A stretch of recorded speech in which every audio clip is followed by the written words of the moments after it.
This is the first of a series of videos I'm going to be making, recording, documenting my kidney disease journey here. Let me back up. To document the whole kidney disease journey, I could either start with when I was born, since I have polycystic kidney disease, which is a congenital condition, and I've always had it. About 20 years ago, I learned about it. I went to the hospital for some common sickness and got my blood pressure checked, and it was high. And they checked it again, it was high. They put me on blood pressure medicine, and I didn't have any obvious causes for the high blood pressure. So finally, they said, "Well, let's do an ultrasound of the kidneys and see if that is what's causing the blood pressure." And yes, I have what the official diagnosis calls innumerable cysts on my kidneys. That's a lot. They don't even count them. So for about 20 years, I've known this time could come. I did not know whether it would come when I was 40 or 80 or what, but apparently it came. Sure, I really can't say when they started failing, because I hadn't been to the nephrologist since the beginning of COVID until this year, and I kept sort of putting it off because it was, well, for one thing, I just don't really like going to the doctor and everything anyway, and then it's sort of like, okay, I know I have a problem, I can keep getting checked out, and they'll be like, oh yeah, this will be a bigger problem someday than it is now. So I think that's partly why I put it off. And then I really didn't want to be going to the hospital for any reason during COVID, just because I didn't want to go anywhere, especially a place that's designed for sick people. So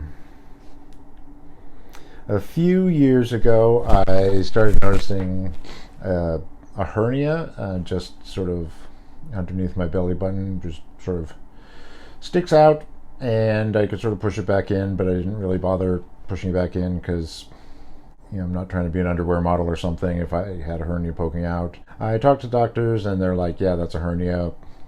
As long as you can push it back in, it doesn't hurt, it's not a problem. And then earlier this year, right after we got back from a trip, I don't know if this is what triggered it, but I was helping my wife Denny set up a bookcase in her office. I didn't even feel like I was doing a lot of straining, but it was just a little motion. That's Prince the Dove. Prince.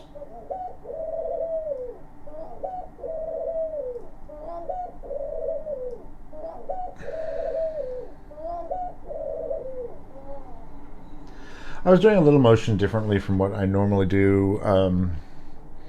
Included sort of standing in the frame of the bookcase and kind of holding the upper shelf up with my head while I put something into place. I don't know if that was the strain that set me off, but all of a sudden, out of nowhere, my hernia started hurting in a way it never had before. It's really bothering me. I went to urgent care, and they tried to push the hernia back in, and they had trouble doing so. They were almost going to send me to the emergency room that night to reduce the hernia, but then she got it pushed in. I set up an appointment and did some other checking, and got sent to do, and then I ended up going into the emergency room one night when I was really short of breath, and it didn't feel like my asthma shortness of breath. It was different. It's hard to say, but it was not the same. I went into the emergency room. The doctor was checking me out, asking some questions.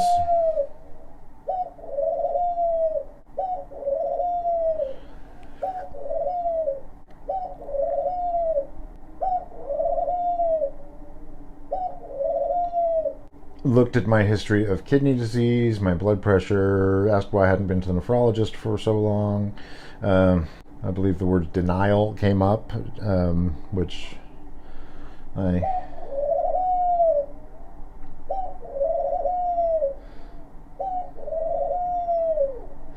couldn't exactly deny that I was in denial as such. I got my labs done again.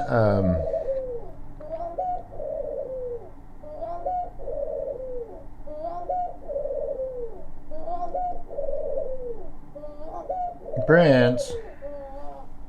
I got my labs done again before my appointment on March 25th, which was a Friday. The following Monday, I took a look at the lab results on the Kaiser app, and I saw some numbers about where my various stats were on creatinine and other things they look for in the blood. I could see that they were out. According to the way it's printed, they show that your statistics are in normal range, below or less. They were high, or some were too high, some were too low, some were just average. I still didn't know what those numbers meant. I looked it up online and saw that, according to at least some of the numbers, I was right at the top edge of kidney failure. I sort of kept it to myself for a couple of days because that Wednesday we were getting Ruby, the new puppy. We were picking her up, and I wanted to have at least a couple good days before the bad news became official. Also, there was a chance I was wrong about what I was reading, and I didn't want to essentially commit to being upset about it. And then Friday rolled around.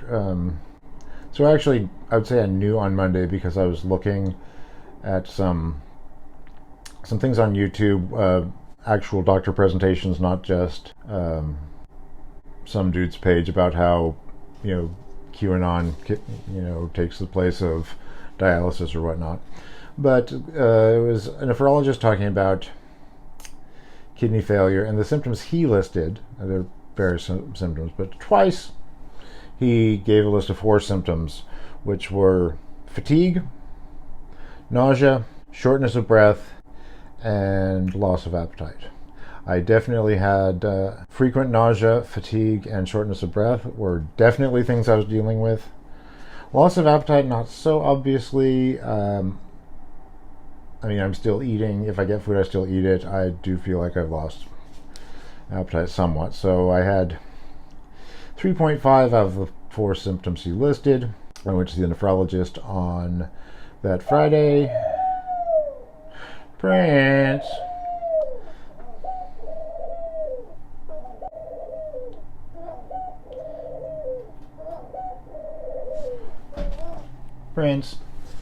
I met with the nephrologist, and she confirmed my fears that this was kidney failure and that it was time to start looking at things like dialysis and transplant. It was interesting. One of the things she said is she brought up the idea of transplant and was asking, if that was something I'd be interested in, which seemed kind of strange, funny to me because, I get that some people would not be interested for religious reasons, for other reasons, whatever. It just seemed like my thought was, well, yeah, if I can get a working kidney, I'm definitely interested in that.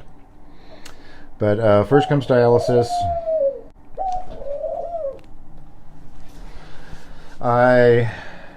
Two kinds of dialysis. Hemodialysis is what you're probably picturing if you are familiar with the concept of dialysis, which is you go to a dialysis center, clinic, whatever you call it.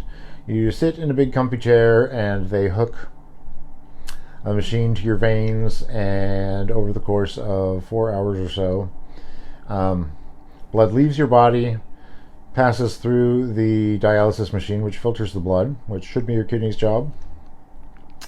And then the filtered blood goes back into your body. This keeps happening for 4 hours or so, 3-4 times a week. And the nice thing about that is the clinic people do all the work. The not so nice thing is that is a lot of hours of one's time spent not doing things one would rather be doing, not being places one would rather be. I have opted for what they call peritoneal dialysis, which the nice thing is I can do it at home. It can be done with a machine. It can also be done without a machine, which is how they start you out. You need to learn to do it manually, they call it, which just requires a bag of solution, one of those poles that supports an IV bag that connects to the tube, which is going to be implanted into my abdomen. So my peritoneal cavity, which is just an area in your body that holds organs and things, that will be filled with 2 liters of the dialysizing liquid, which will somehow take the bad stuff out of my blood, and then when I drain the liquid back out of my body, it takes the bad stuff with it. I have read various accounts, heard various accounts, looked at various illustrations of this process, and honestly, it looks and sounds kind of fake, but I believe them when they say that it's going to work. The good news is I'll be able to do that at home. The bad news is I have to do all the work myself, though apparently it's not that much work. The tricky thing is that I will have to do it every day. It's not funny, Prince. I'll have to do it every day, multiple times a day. I'm not sure how many times a day that will be.